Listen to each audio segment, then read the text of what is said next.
So here we are, Lori and Lisa at Quilting in the Valley, and we're going to do our beginning English paper piecing video.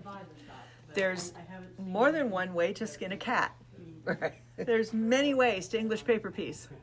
You can thread baste. You want a thread baste? And it's a lot of work. I don't want a thread baste. I don't want to thread baste. So we're not going to show you thread basting. If you love thread basting, knock yourself out. Go find out where to do it somewhere else. So we're going to show you what we do. Like I said, there's no right or wrong way to do this. Do it the way that makes you comfortable. And if it's not our way, that's fine. But this is how we English paper piece, as evidenced by our Millefiori quilt back here. This is one of our block of the months that we did. With everybody as a sew along. Right. We had another one called Reflections. Yes, by Katch-Americ, and we're doing the Dear Jane one right now. Right. So there's some fun to be had with this. It's a great, portable, easy, relaxing, inexpensive way. You don't have to have a $5,000 sewing machine. You don't have to have all of this equipment to do this. It's just really very little investment to get started, and you can take it with you anywhere. So we're going to show you our very beginning steps to getting started with English paper piecing, and I hope you enjoy it.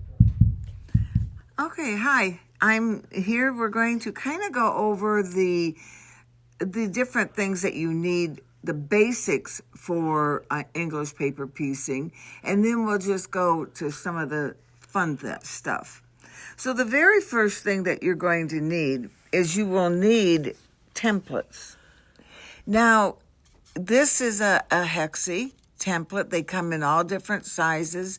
They come in all different shapes, and we get them from Paper Pieces, which is a company that's what they do. They cut templates. You are also if you have a mind to, you can buy template paper like this and cut your own if you want.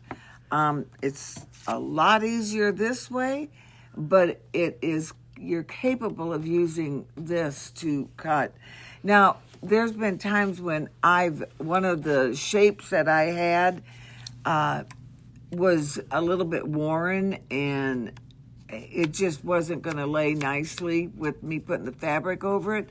And I've taken it and I've traced it right onto this extra paper and cut out my shape. Now, so we should take a step back. You know what we never did? We never described what English paper piecing was. Okay. What is it for somebody who's just absolutely novice to it? It is adding fabric to shapes and sewing those shapes together, and then taking the paper out after you have that shape totally surrounded with other shapes. So, we're going to take this quilt right here, right behind you. So, can you... Let me see. Okay, let me pick out one. We'll just do that little one right there with the rose, right in the bottom. Yeah. Right here? Yeah. Okay, so this is a hexie. It is they're six-sided shapes that you're going to put other shapes around. So all of this surrounding that center shape. Mm-hmm. And then you just keep adding. So you start here, you go out to, let's see what this is. It's a kite shape, I think. Yeah. I'm trying to see where. I guess my seams must have been okay if you can't even find them. Guess they are. So yeah, it's a kite. So here, here, here, and here. Okay. See that? So then you've added those kite shapes all the way around. Then you come out, and now you're going to add this shape to that. So you're just building upon it. row by row almost. And it's just whip stitching Yeah, you're just whip the pieces stitching them together down. by hand. And though that fabric is going around that shape of cardboard. Yep. And the Now- template paper, we keep calling it template paper. Right. It's not cardboard and it's not No. paper. It's thick. It's cardstock. cardstock. Kinda? It's more of a cardstock. And yeah, because this would be cardstock. It's not thick. And I'm going to put a plug in for paper pieces because here is a package of these. There's 100 of them in there. Those are hexagons, which we have right here. And they're 1 inch hexagons. So the 1 inch you're measuring, this part is the 1 inch. So it's not 1 inch across. It's 1 inch for each of the 6 sides. Yeah. There's 100 of those little boogers in that package. For what are those packages? $7-8? Yeah. Something like that. It's just so much easier to go with paper Yeah, pieces. we're going to put a plug in for paper pieces. Buy them from them because you'll be tracing for the rest of your life, Yeah. unless you print them. But then you got to cut them. Then you have to cut them, and then you want them to make sure that they're Uniform. There's not little, scissors have a tendency to leave divots in that. Well, right, and if you're cutting to the left of the line or to the right of the line or right immediately in the center of the line, your hexagons are going to all be different sizes. Yeah. Whereas these guys laser cut, they're perfect, all of them. You want them laying side by side, fitting in edge to edge on that Which, if you look edge. at that. So I will be putting, let's see if I can show you this. So I'm going to start out and I'm going to put these sides together. I want this edge and this edge to match, to line Perfectly. up perfectly. Yep. Then I'm going to whip stitch those together. Yeah. Okay. So now you could easily make what they call a grandmother's quilt. Grandmother's garden. Mhm. Yep. Out of the Just hexagons. hexes. And what people will do is they'll cover each of the shapes and then they put them in a box and then they just start sewing them together. I actually have one of those at home. Do you?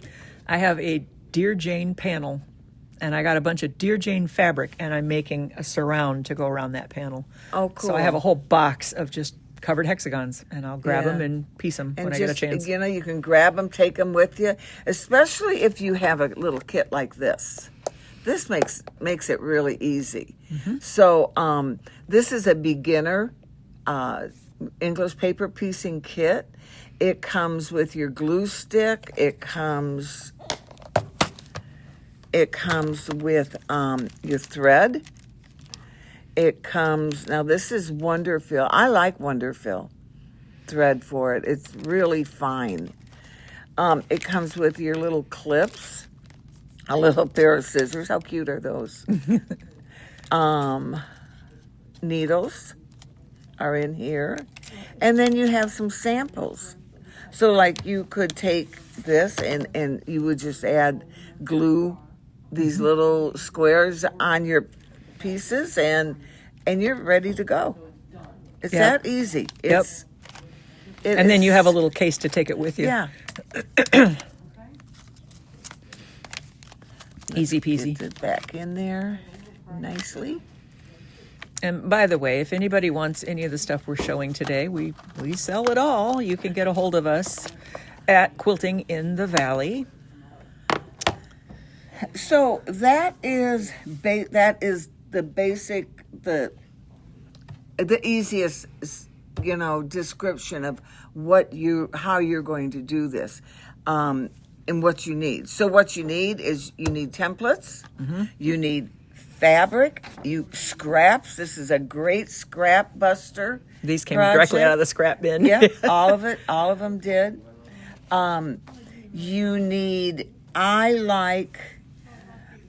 You don't even need a rotary cutter if you didn't want to.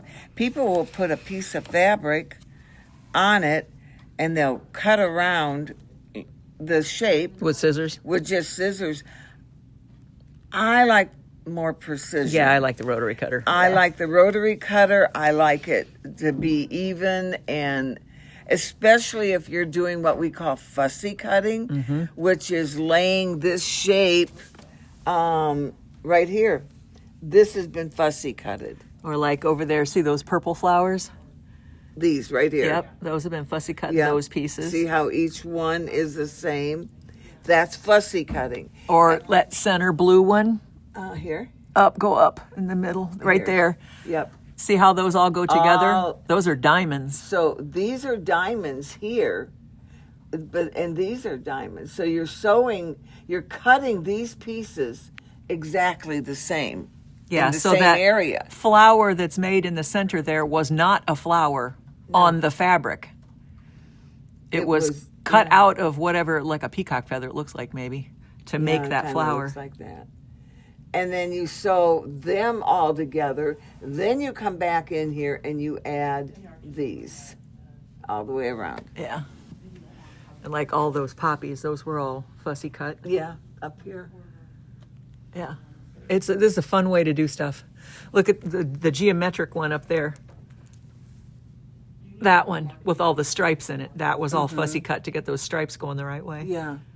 So anyway, okay. Cool. So Fun stuff.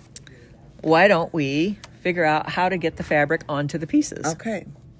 So I kind of have a picture in my head here of what I'm going to do. And so this is one of the grandmother's flower right here. So I'm going to, let's talk about the glue stick. We're going to be using a glue stick.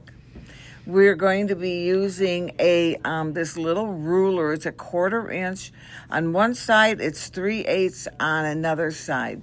So some of these are better to do a 3/8 inch seam than others. Now, when I was working on this project, 1/4 inch, you wouldn't want any bigger than a 1/4 inch seam. And so that kind of determines is the size of the pieces of what you want, a 3/8 or a 1/4 inch. Yeah. So, but this little device is perfect for that. I also, And this is also, we get these from Paper Pieces. yeah, They are, I think they're $9.99 maybe? maybe, yeah. Okay. Rotary cutter, we use an 18 millimeter.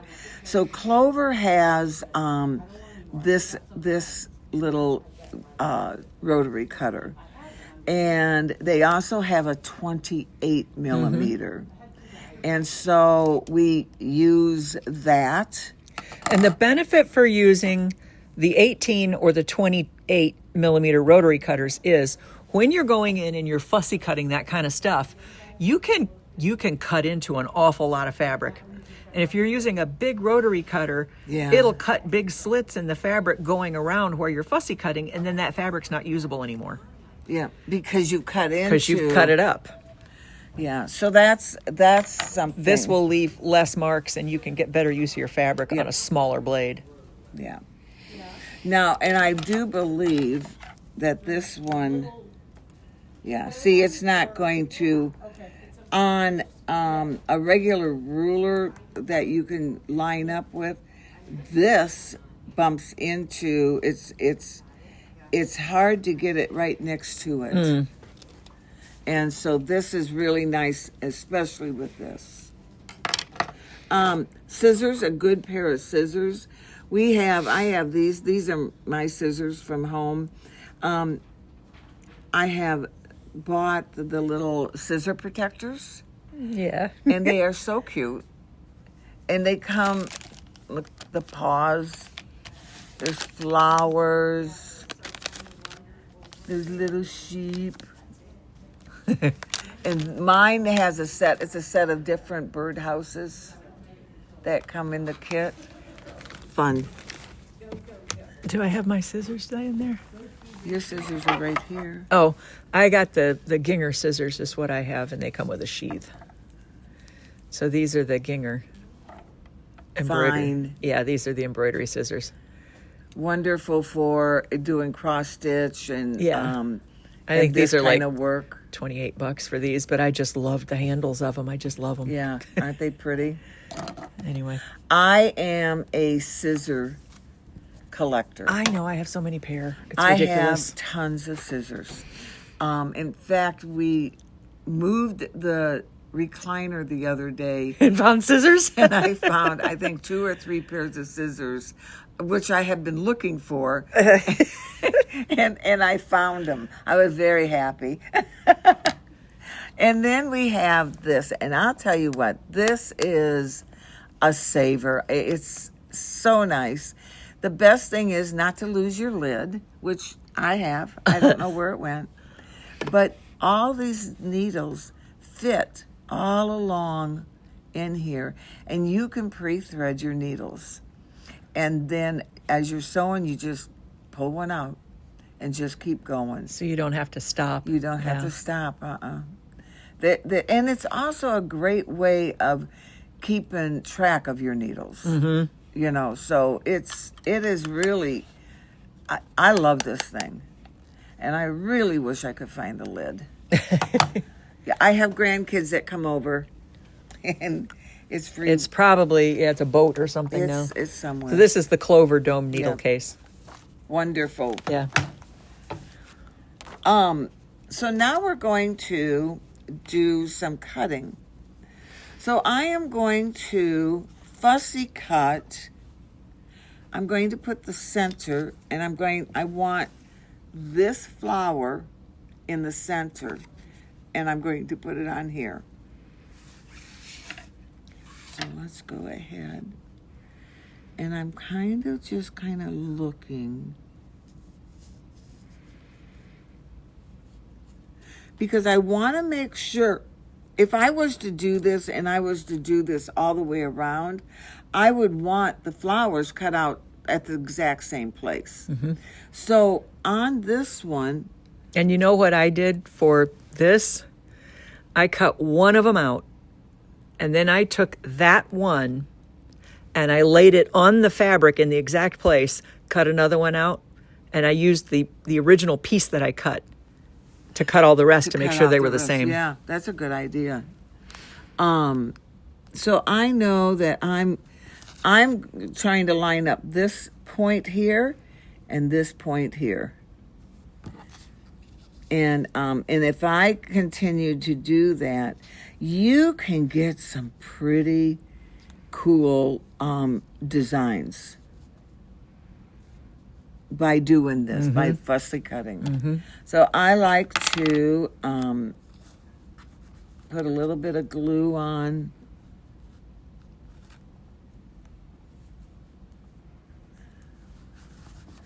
Just to hold that into place.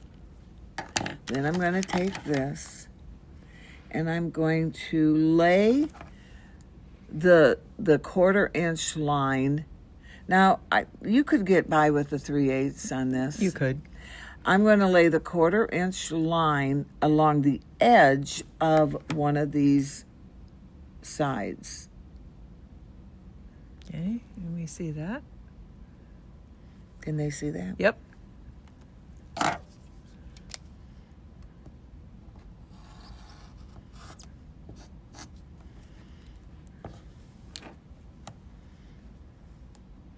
And I'm just going to go around. And it doesn't, if you're off a little bit, it's not, don't worry about it. It's But- hand piecing. You can ease an awful lot of mistakes in with hand piecing. Right. And I'm just going around.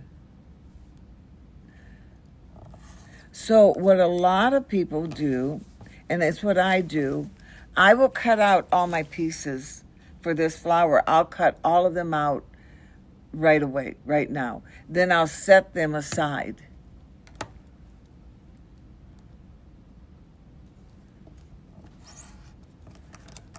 I took this on a cruise once and sat in the library and cut and glued I don't know how many blocks on a day at sea.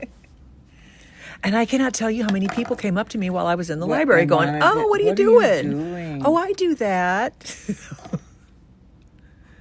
was kind of fun. It's a You really don't want to cut that one. no, he did not want to be cut. It is really a, now there I have. Cute. That's the center. Yep. So now I'm going to take and I'm going to glue the fabric onto the card. So I'm going to do a fine line, bring it over, just like that. Now, see, you did not push down real hard on that. You didn't put a ton of glue. No, you don't want a lot of glue. And I just am pushing and kind of up against that edge. Mm-hmm.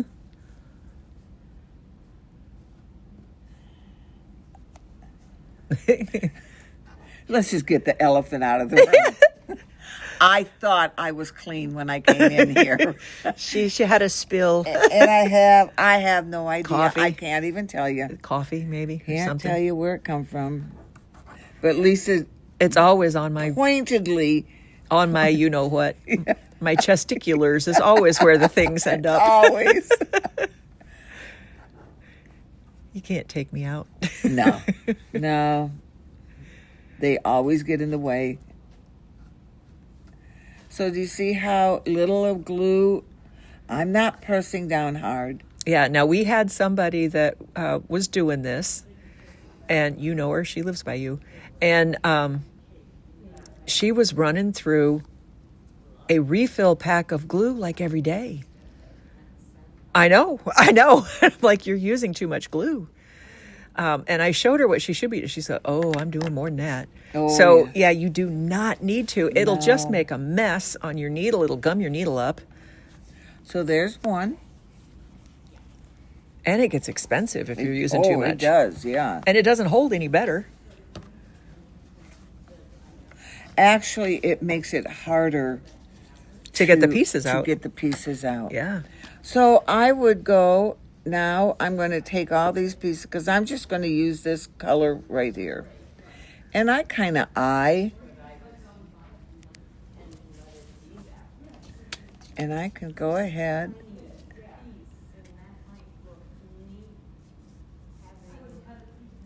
Making sure that I have a 1/4 inch all the way, around. And be careful about that slit you got going right Yeah. there. So I'll put it over here. You see, that's what I was talking about when you're cutting.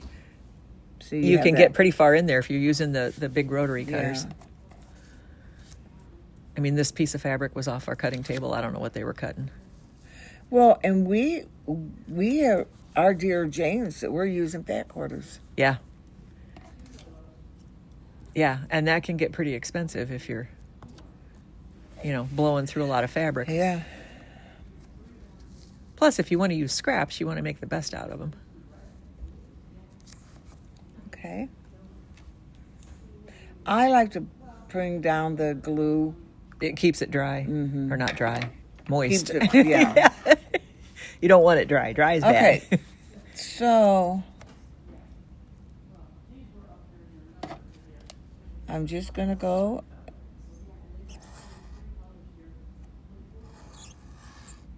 Ooh, look at you being all fancy.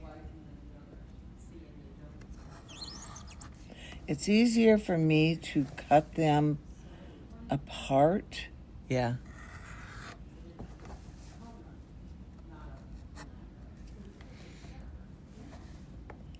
So I just kind of judge it.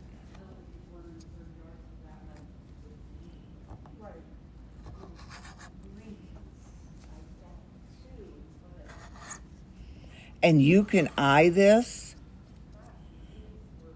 Like I said, it doesn't have to be perfect. I like the process of cutting. I do too. There's something wrong with me. Uh-oh. Yep, something. Yeah, I dropped them both. I see it. Okay. I'll get it. Oh. That's there. And that's there. Okay. We just went on a journey with the phone.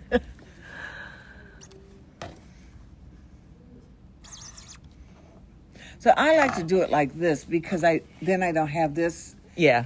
pulling and dragging down on my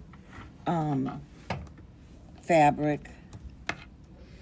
And again, You could theoretically leave it like that, you but could, or I could go in here and just trim. I tend to be so on a lot of these, do I have one? Okay, pardon my moving the camera again because I'm going to go grab something. A lot of these patterns that are out there, you can get a template kit. So these are the templates that match. Let me get it open here. That match the pattern that I'm making. So on this particular one, so she's adding her seam allowance. Here is my template with the seam allowance already added. And this one had a 3/8 inch seam allowance added to it. You can order them with a 1/2 inch or 3/8 of an inch. Now, I'm going to tell you, these template sets are expensive. I mean, they can be, $60 to $150 for a template set. I had a template set for this quilt, and I think it was well over $100 for the template set. This ruler right here will take the place of a template set for everything. yeah. Because you got your 3/8 inch, you got your 1/4 inch. You can just choose which way you do it, and you cut around the actual templates.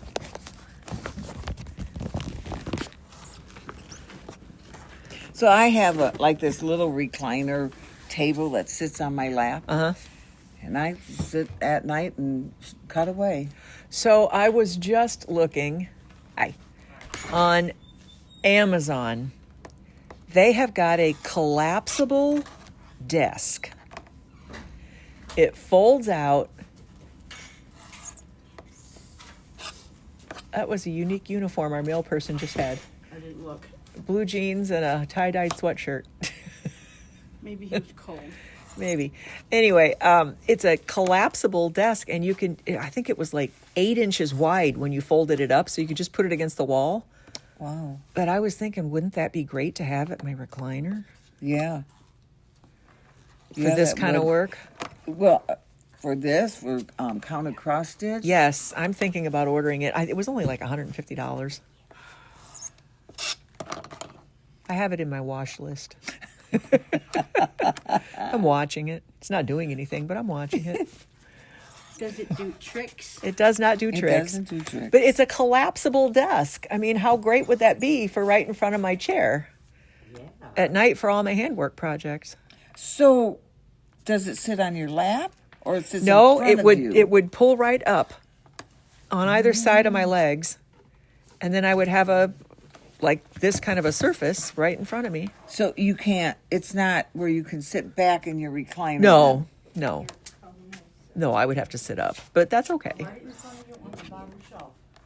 I mean, if I'm reclining, I have a dog in my lap. Right.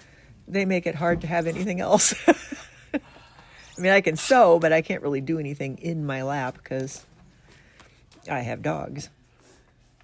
What are you looking for? The fabric that goes on this.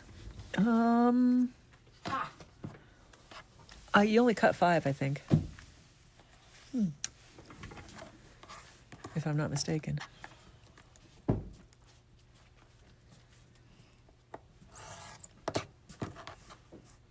So you could do, with what she's making right here, you wouldn't even have to do a grandmother's flower garden. You know what this would be cute as? A coaster. Yeah. It'd be real cute as a coaster.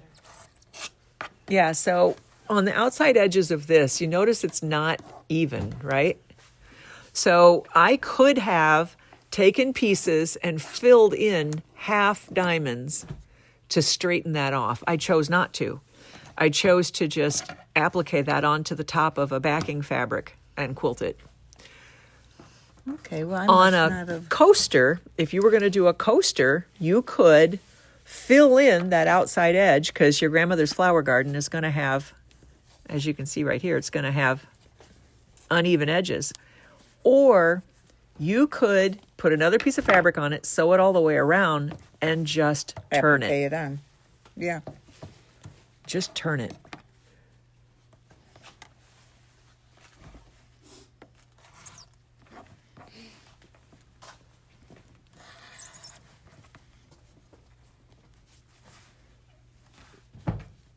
And then you'd have an irregular edged coaster. Make a set of those, it'd be cute as a button. Be a great Christmas. Yes, it would. And you would, because you're going to take the paper out. But so you could cut a piece of batting, you know, and have it.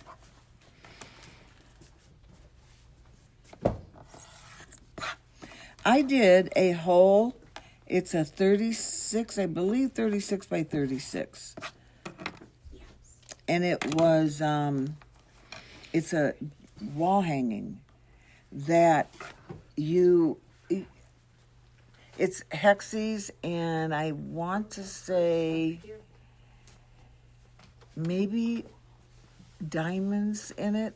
It's a whole design all the way, and I squared the edges because they were jagged, Irregular. I cut them off and added borders Oh, to cool. it, and I get more compliments for that wall hanging because I took it and I had it framed.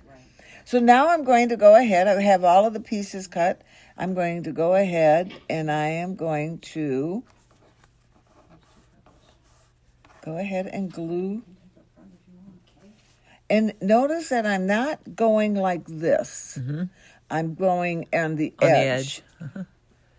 Because you're drawing a thinner line. And I do go over onto the fabric.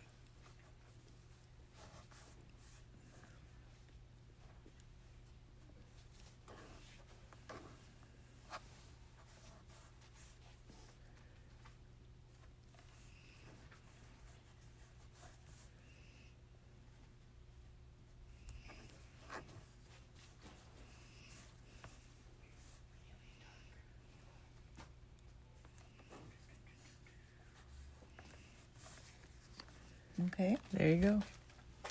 So I'll do one more. I don't think you want me to. It's kind of satisfying to do this. It I is. think.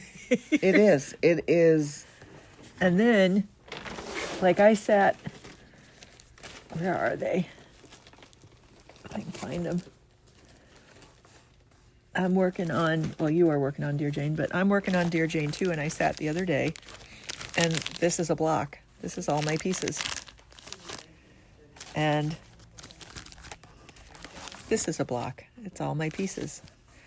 So all I have to do is get one of these little bags out, and I can start piecing or start sewing because I've done all of that gluing and cutting, and then all my pieces are ready. So what people will do with these is they'll get boxes like this, and they will Just fill it. They'll just do this, and they'll fill those boxes up with all the different colors. I'll do one more, and then we can. I'll show you the sewing. I am not using any pressure on that glue stick. I think that is probably the biggest mistake most people use with these glue sticks is that they use way too much. So you should keep the cap on it when you're not using it because it will dry out and then it's not sticky. You cannot put the glue down, like say you want to put the glue on all six sides. You can't do that because by the time you get to the sixth side, it will have dried and it won't be sticky anymore. So just do one side at a time and keep the cap on it when you're not using it.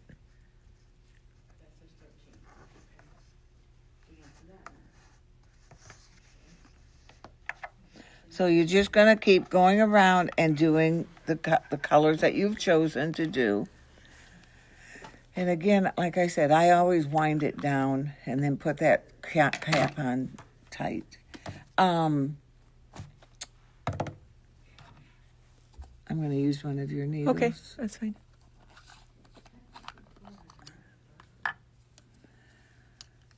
So this, you have them all threaded. Boing! I don't know what happened to that one. It usually doesn't do that. Well, we've wound it 50 times. That may have been the Right, last and one it's on. Probably done the.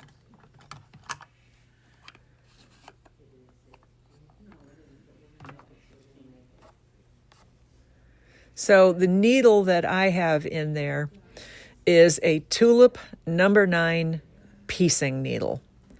And those are those hard anodized needles that are just slick as all get out. Yeah. They just glide through the fabric with very little. I'm going to cut this Okay. because I'm going to show them how. Oh, how to thread, yeah. Very little resistance on these needles, and they are just a joy to stitch with. And believe it or not, there is a huge difference. So when I was in grade school, this is terrible. My grandma always gave me fabric and things, and I would take a little package of stuff with me to church. Oh. And I would sit in the pews in the back, and I would work on my Barbie doll clothes. Well, hey, it beat getting pinched by your mother. Yeah, well, my mom didn't go, so No. it was just me. I was the only one going. But yeah, I used to take my hand Yeah. stitching with me to church and sit there and stitch away while they were doing their thing. You can take this anywhere, you Yeah. guys. You can take it anywhere. Yeah. But I will tell you that I had needles that were about as thick as my big toe. I mean, it was like, oh, and your fingers get so sore Yeah. from trying to push that through that fabric. And if you get yourself a good needle and take care of it, it'll last. Yeah. Yeah, they do. And it's really important. The needle Yeah. is. Get yourself a decent needle or a decent set of needles. I mean, they usually come in like 6, but So I'm going to thread. This is how I thread almost all of my hand sewing needles. yep. When I'm putting a binding on a quilt, this is how I would thread my needle. Mm-hmm. Because if I was just to thread this through there, how many times when you pull and You unthread your needle. You unthread your needle. It's So irritating. if you do this, you take the one end and you lay it over your needle.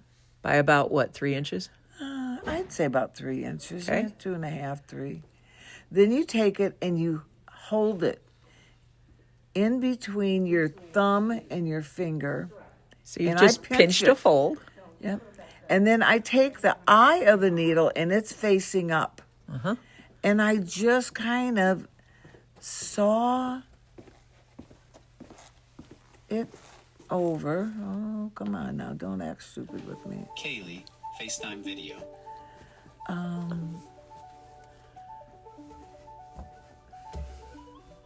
She'll hang up.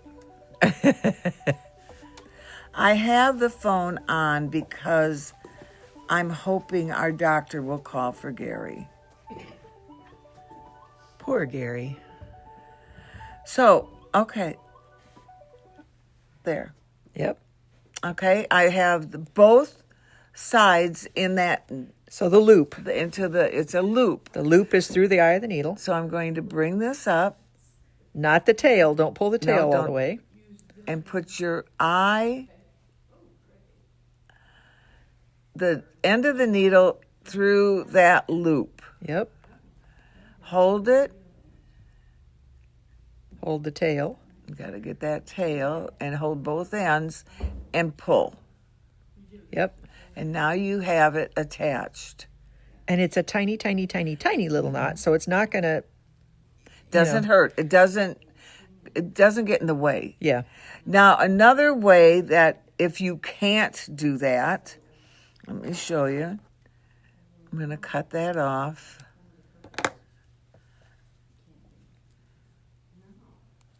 You could use your needle threader. Yep. I didn't bring mine. Do you have? I do. Hold on, let me grab one. Okay, we're back. Needle threader. All right. So I'm going to put the eye of the needle into there. So there's like a hole. Right here. And it says needle slot. Yep. So put the hole in there, okay? Then I'm going to take the thread. This is from Clover, too. They make a lot of neat stuff. They do. They make neat stuff. And I'm going to drape it over where it says the cutter. I'm going to drape it over that, and then I'm going to push down. Yeah, okay. Line up the eye so that it's facing the cutter. I think it didn't go in.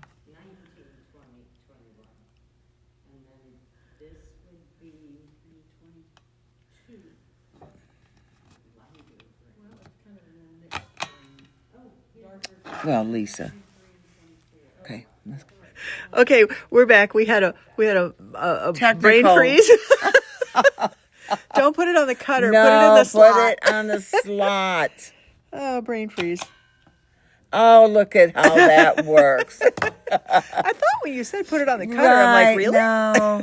Okay, so now you see you have that loop.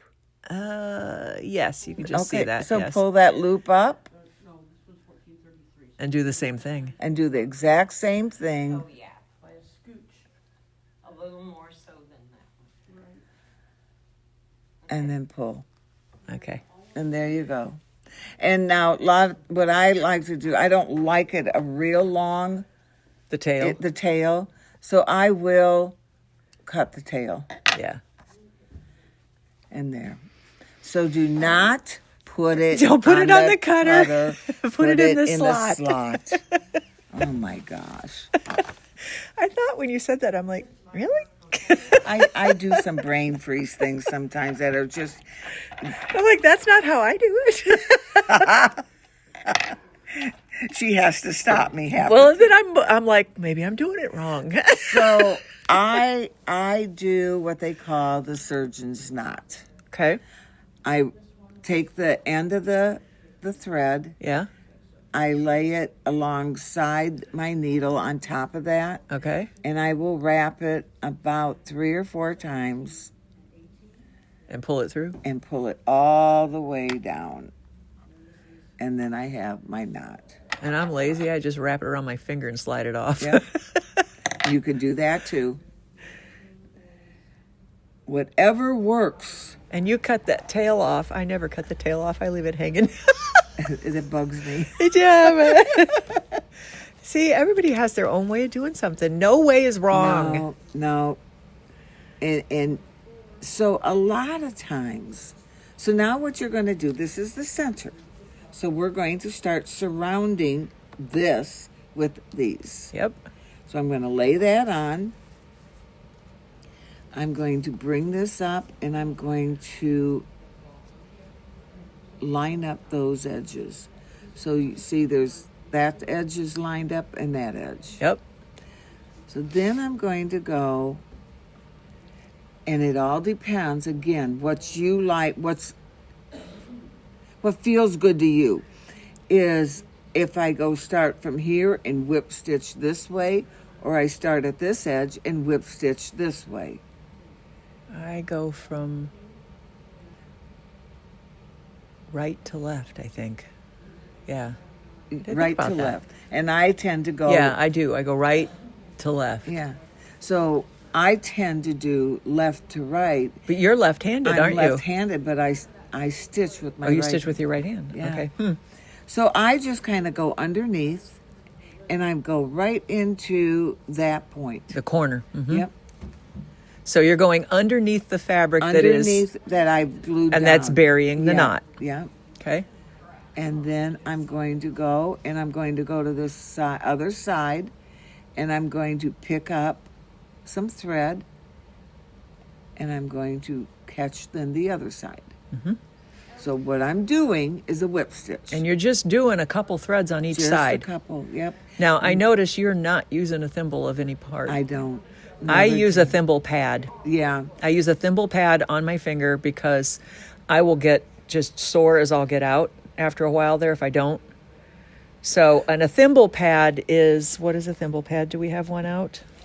They are little leather. Here, let me get, I bet I got one in here. Because I have my little case that I carry all my English paper piecing stuff in. And so I do that. I stick my thimble pad on the end of my spool of thread every time I'm done, and you can see it's stuck pretty well. I can reuse that. Jeez. Well, if you 5, don't get 6 it wet, times. if you don't get it wet, it's fine. Yeah. So I will just pick that off, and I put that right here so that I have something on the end of that finger so I don't get real raw down there. Anyway, that is a thimble ped. And Lori apparently has fingers of steel. I mean, I will get, this finger will sometimes get pretty sore. Yeah, that's the one that gets sore for me. That's So why I wear it. anyway, so I've gone through, I have a loop here. This is the very first stitch. I'm going to go into that loop, and then I'm going to go into this big loop. And that does almost like a figure 8 A lot, not. Yeah. And that, because you want to make sure that this is knotted pretty Yeah, good. you don't want your seam to come apart. Yeah. So then I just do another one. Oh, come on. Right there. So when I first started doing English paper piecing, I was all worried about, oh, Well, that's interesting. Okay. thread broke. So anyway, when I first started doing English paper piecing, I was so convinced that I was sewing through the cardboard. Because you can kind of feel it when you go through there. You can kind of feel the cardboard. Yeah. And it almost kind of feels like you're sewing through the cardboard. And I was just absolutely convinced that I was doing that, and I was going to pull that cardboard out, and it was just going to be all pulled full of holes and look like a bird had pecked at the edge. And that was not the case. That was not the case. It was, You know what? I'll bet this is DMC thread. that's DMC? I don't know. It's fraying pretty good. Oh. Why would I have, oh, I don't know. Maybe Who not. knows why I do what I do? Well, and it might not be, but it just kind of seems. So it frayed that knot again, so I'm just sewing over the edge, Okay. which is, sometimes I do. I don't even knot it. Yeah, if you put a bunch of little stitches in one place, it's just as good. It's just as good. And And by the way, she is using, what do you stitch with when you do your English paper piecing? I use Color-wise.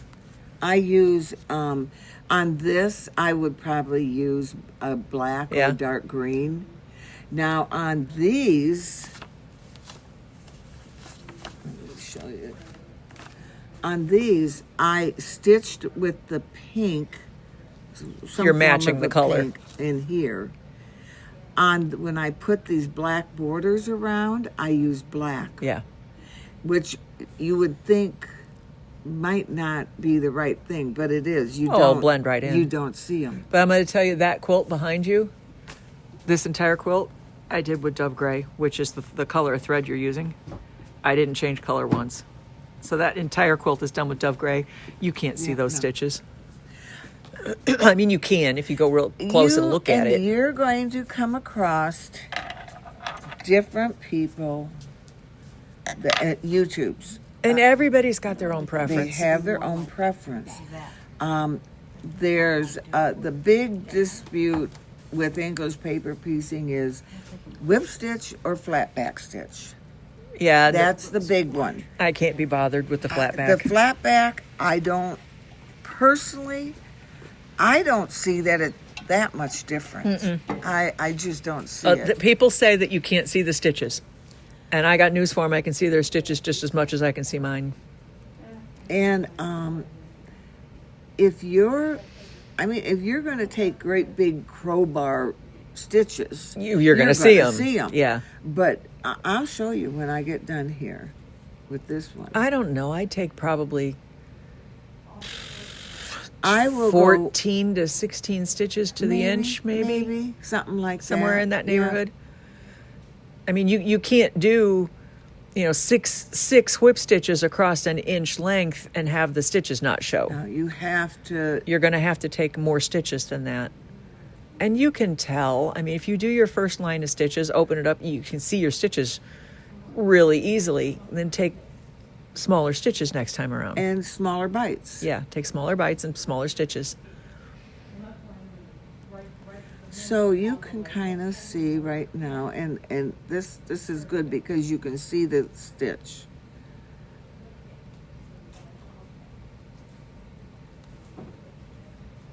Now, that flat back stitching, on some things, you have to do You it. have to do it. Curved. Curved pieces. Curved pieces. So, like, is there one in here? Yes, there is. Right there. Like this one right here. To get those stitched in, she had to do flat back because on English paper piecing, you're not going to get those lined up. You're just not. So whenever you come to an end, you want to make sure, even though you're going to tie off, put on another piece, make sure that you do your Knot it. tie off. Yep. knot. So here is, I don't know, can you get that? Let me see if I can. Apparently I cannot. I was going to, okay, so we'll try to get closer and it's going to, I don't think it's going to focus. Okay, just It's not going to focus. No. I can't. so I have. I mean, they're fairly close together. Well, let's count them. You got 1, 2, 3, 4, 5, 6, 7, 8, 9, 10, 11, 12, 13, 14. You got 15. 15 stitches. In that inch. Yeah.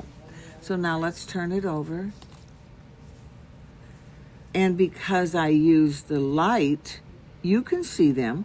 Just barely. Barely see them, but you can see them. But nobody is going to But notice that. But if you had the darker color, you would not see them. Yet nobody is going to. So if somebody's getting up with a microscope or a magnifying glass in front of your English paper piecing looking to see if they can see your stitches, they're too close and they need to get a hobby. So this, you cannot, to all intents and purposes, you cannot see that. Yeah. Now I can, and it bugs me. Yeah, but you're right up on it. But I'm right up on it, and I'm also using a color I wouldn't use. Yeah. And if I was using the darker, or like this green, you would never see it. Yeah. And so that's what you do. So now I'm not going to cut my thread. I'm going to go in here, and I'm going to put this together like this. I'm going to fold this down.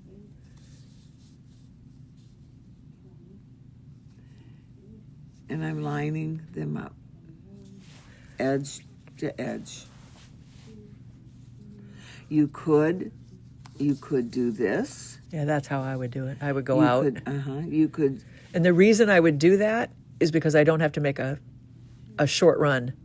So I could come out this way and finish that off, cut, fold it over, then come in And then go all and the out, way and in and out, and right. in and out. And then you don't have all those little Right. short ends to do. So let's just do it that way. I'm going to go ahead and I'll stitch this.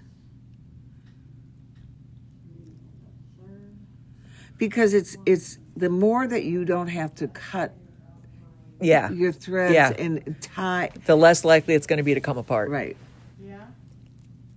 So you do kind of have to think ahead to where you're going.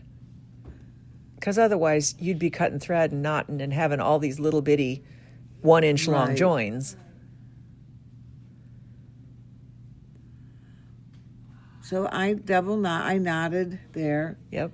Now I'm going to start moving up. And I'm just taking a couple threads on either side. And you can see how small this is. It's just handheld. It's just handheld. So let's see, you got a dentist appointment. You know you're going to be sitting in the waiting room for 45 minutes. Well, heck, you take a bag of your pieces already done. You sit there and stitch, and poof, you got a block done. Maybe 2 in 45 minutes. You never know. Or if you're road tripping. This is a great thing if you've got all your pieces already cut and glued and bagged up, ready to go. Just go. You can just sit there and just stitch away. Plane rides, train rides, automobile rides, planes, trains, and automobiles. The kids' sporting events. If you got to go to the, the gymnastics meet or whatever it is that you're going to, you can sit up in the bleachers with this and just stitch to your heart's content. And you can still pay attention to the game. I mean, this is not like cross stitch where you have to have a chart and you have to know where you're going and be counting. This is mindless. I mean, you just sitting there stitching along. And it is relaxing.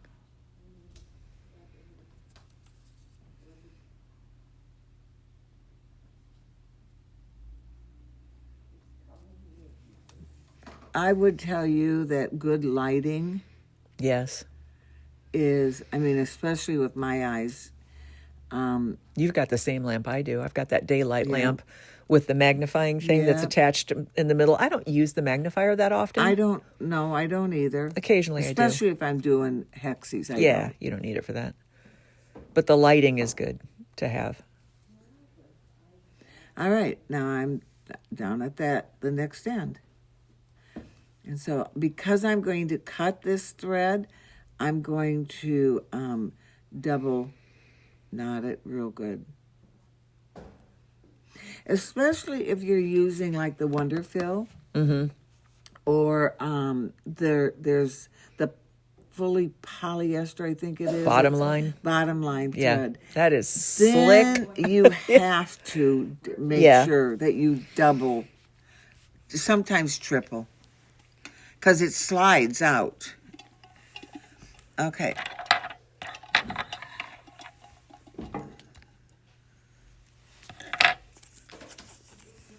So there I am.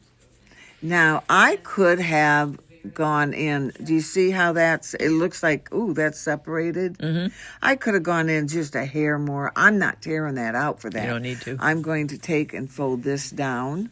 And now see how this piece right here is kind of folded over? It doesn't do a thing to it, doesn't hurt it at all. Doesn't hurt it. But that is how you can make all these complicated shapes go together really easily. You couldn't do that with machine piecing. No. You'd have a mess on your hands. I mean, I suppose you could, but Right, you could, but it's a heck of a lot easier to do it this way.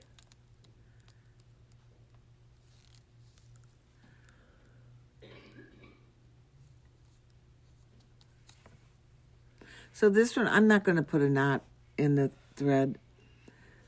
You're just taking a bunch of little stitches. I'm just going to take, yep. And I'll do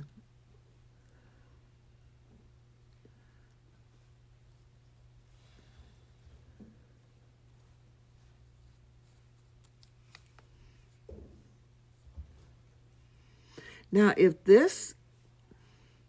let's say this edge wasn't lining up down here, I would probably work a half of the down, and I'm just bringing that loop, that strand there that I didn't knot, Right. just bringing it over, and it'll be fine. So you don't have a hairy back.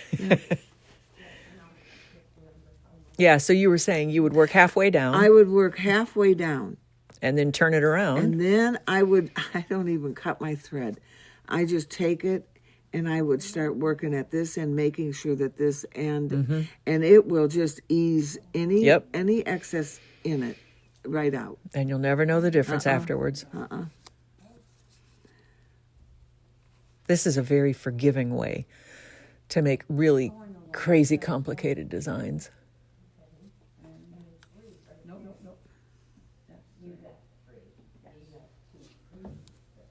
This is for 3 1/3 for the back. And it's on paper and not a label. Okay. Put back in. This is the back. Gonna cut that off because it's bugging you. Look at me. Lori's much more particular than I. I'm like, Yeah, good enough. 3. I do good enough a lot. she'll throw something at me. Yeah, we're going to do a video on this, and I've not even looked at the pattern.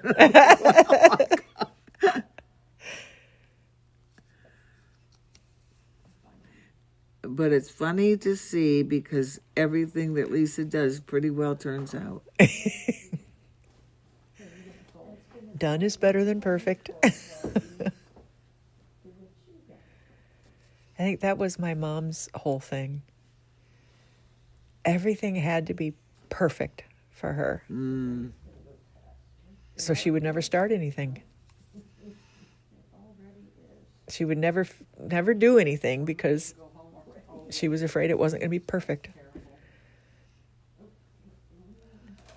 And I made my decision early on that I wanted to finish things and try things and enjoy the process more so than perfection. Of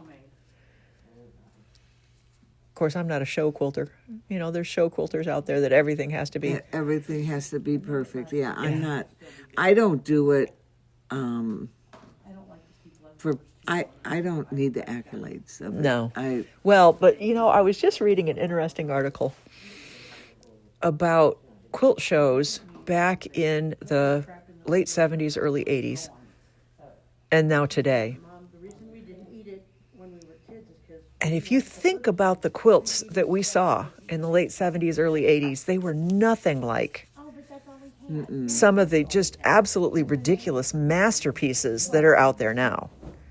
I mean, there's some of these, it's really popular in Japan for them to do these absolutely photorealistic quilts. yeah. It looks like just an absolute photograph.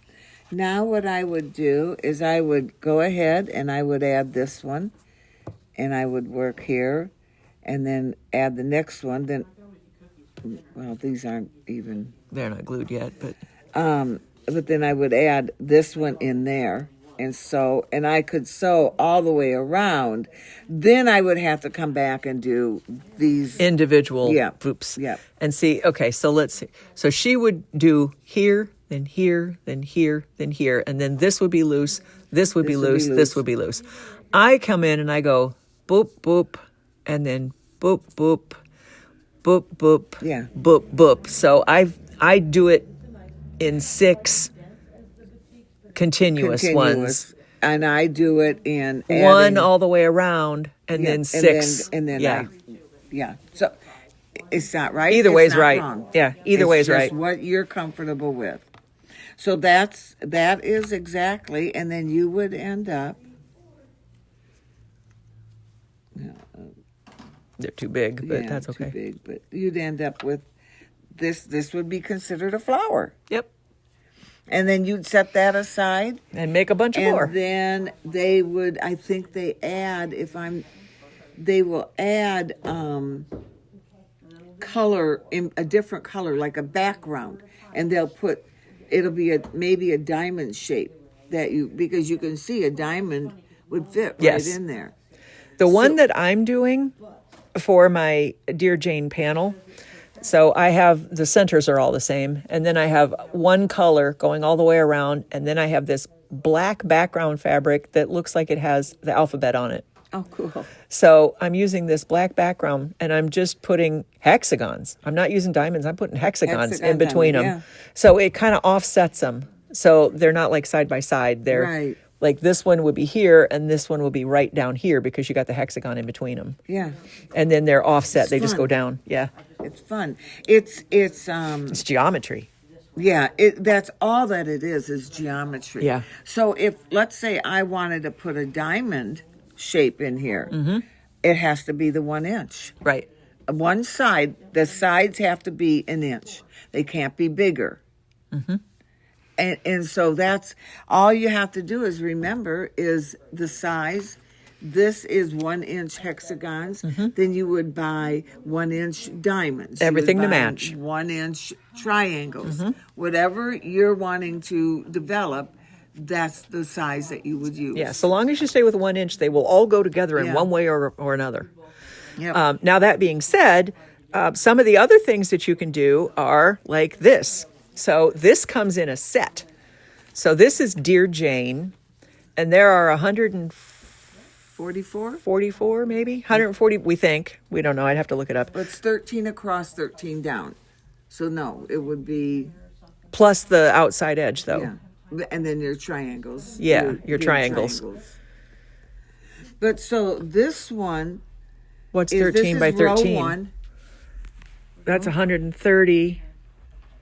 And then 3 times 13 is more. Don't ask. 39. 169 in the center. Okay, well, there you go. Yeah. Anyway, this comes in packs. So all of your papers, all of your different sizes are in there. This is the pack for a row. So all of your papers are in there. You don't have to go figure out what papers you need because this is already a pattern. And there you go. This is row what? This is A? row 1. A, yeah, row A. And then I'm working on row, B. yeah. That's going to be really pretty in those colors. Mine I'm doing all in blues and greens. I think it'll be pretty. So then I'm working on row B. So in some of these, there's applique involved too. So this one also has applique that I appliqued these pieces on to the background. Yeah. And then you are, because these have paper in them, so I take the paper out. Yes. Steam it down, and I applique it just as if I was doing an applique quilt. Yeah, because I did this one. I sewed that on there. Well, you can't see it.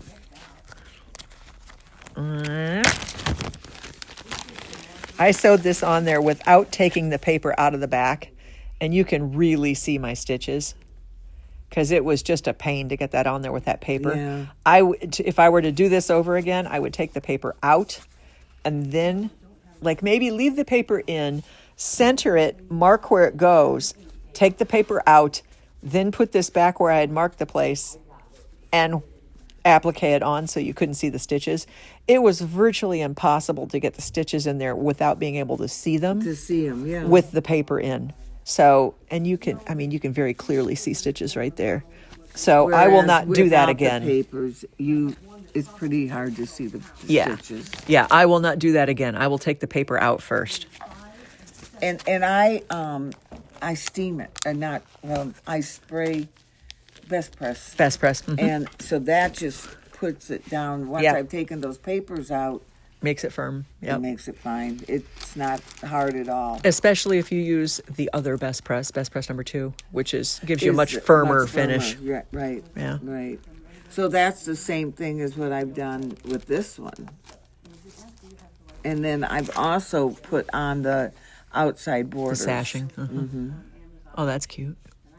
And so now I'm not 100% thrilled with, I don't like some of these little things, but you know what? Who's going to...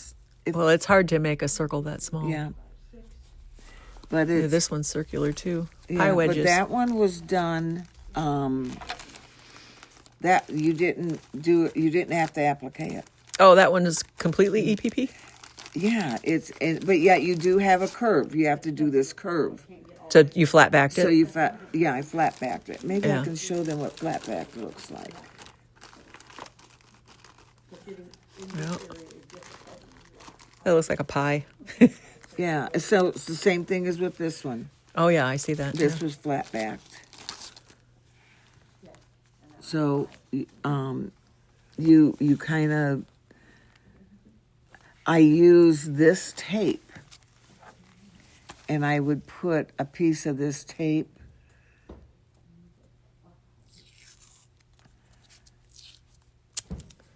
and I would tape it On the front. so that it stays in place, and then you just you whip stitch with that.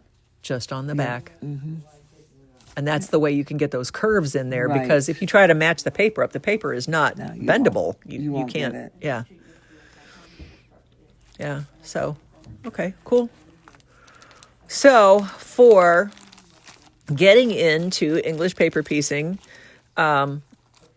doing a small project. The grandmother's flower garden is a perfect thing to Yeah. get started with. I mean, it's one of the most basic, easiest things to do. And you'll decide if you like it or not.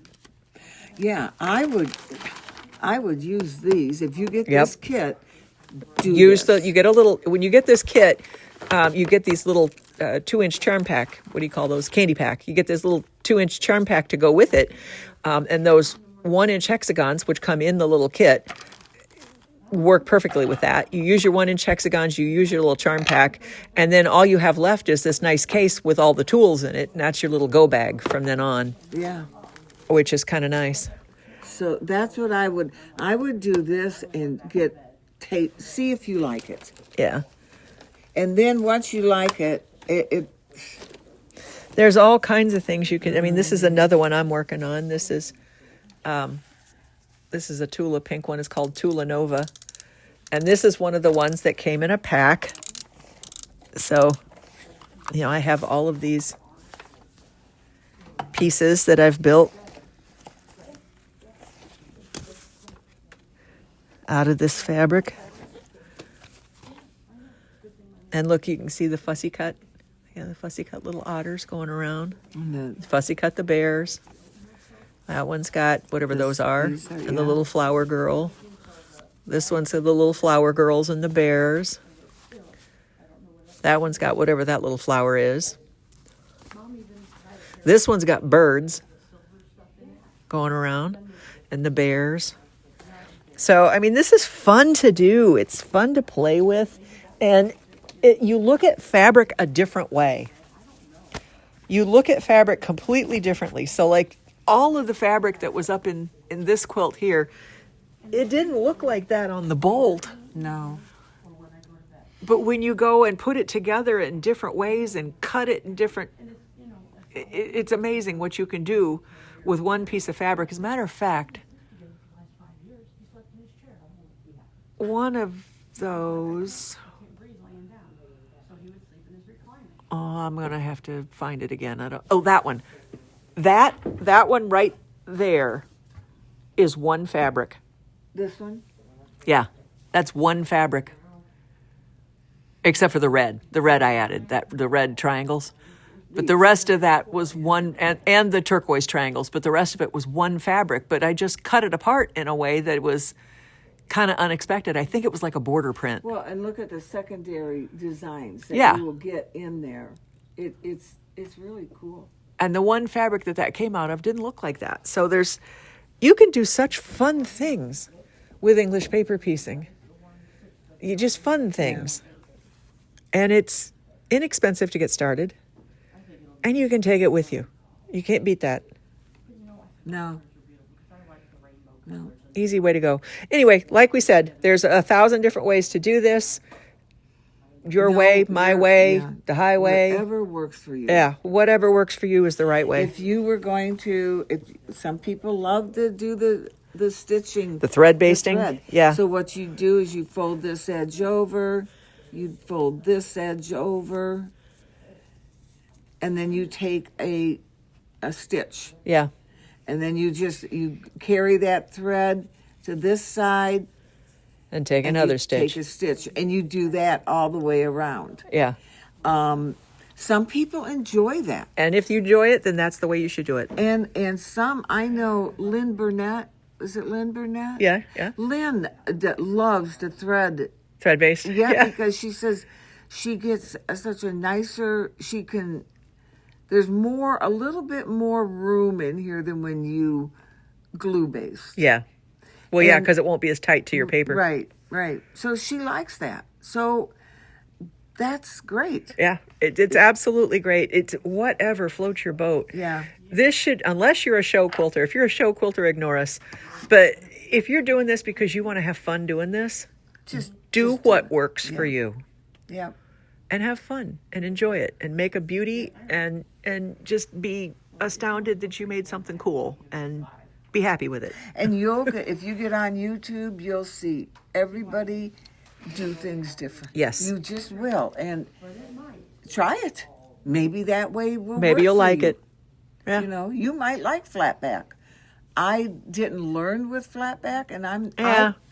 I don't care for it. It's probably how you get into it. Yeah.